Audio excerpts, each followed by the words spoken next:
Sud FM, la revue des hebdomadaires.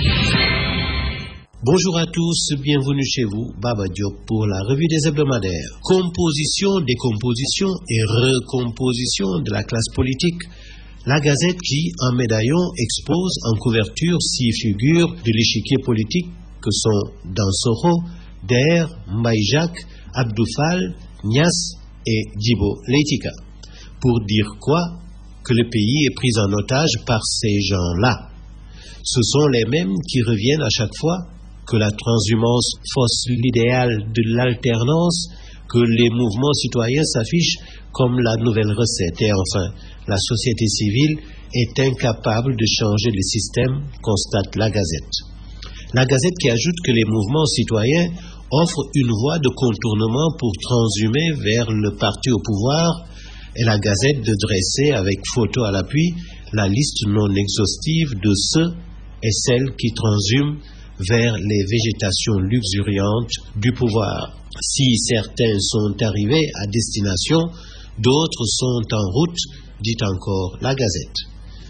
Borsalino et lunettes de soleil, la photo du promoteur de lutte, Luc Nicolaï, est en couverture de Nouvel Horizon qui déclare la fin de l'énigme Nicolaï ou la chute d'un Golden Boy. Nouvel Horizon d'écrire que la justice a brisé les reins de Luc Nicolaï en le condamnant de 5 ans de prison, dont 3 avec sursis. Une chute cruelle pour le promoteur de lutte qui a connu une ascension aussi fulgurante qu'inattendue. Admiré, envié et objet de tous les fantasmes, les spéculations les plus folles continuent d'entourer sa légende. En conclusion, Nouvel Horizon reconnaît que Luc Nicolaï n'a pas encore livré la clé de son énigme. Gangster ou simple flibustier des affaires, la question est posée par Nouvel Horizon. Crise au sommet de l'État, le Témoin se demande jusqu'où iront Macky et Mimi. Après 21 mois de règne et un changement de Premier ministre, le président de la République aborde un tournant d'un mandat dont on ne peut dire s'il sera un septennat ou un quinquennat. Et pourtant, poursuit le Témoin, le chef de l'État est nanti d'une confortable majorité parlementaire, malgré la défection des députés réumistes et la tension larvée au sein de la coalition Benno Bokk Yakaar.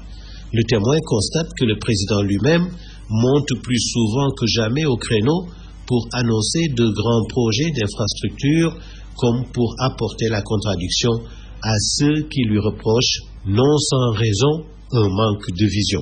Le Témoin fait remarquer que le président et son premier ministre sont 2 personnages, 2 caractères trempés, 2 méthodes, 2 expériences, même si leurs références politiques et idéologiques se croisent. Mais, conclut le Témoin, le pouvoir a ses réalités. Je reviens à la Gazette pour qui la loi sur la baisse des loyers comporte des zones d'ombre, même si les députés à l'unanimité ont voté la loi qui permet aux ménages de souffler un peu. Il plane, indique la Gazette, une inquiétude sur la mise en œuvre correcte de la loi, en un mot, si le contrôle sera en place en même temps que l'entrée en vigueur de la loi. Traque des biens mal acquis, Nouvel Horizon hisse le pavillon de l'interrogation en mettant un point d'interrogation sur ce qu'il nomme l'imbroglio judiciaire. Il y a, comme un grain de sable, dans la mécanique judiciaire, dans la traque des biens mal acquis, constate Nouvel Horizon. Nouvel Horizon pour qui le rouleau compresseur compromet aux dignitaires de l'ancien régime est presque à l'arrêt.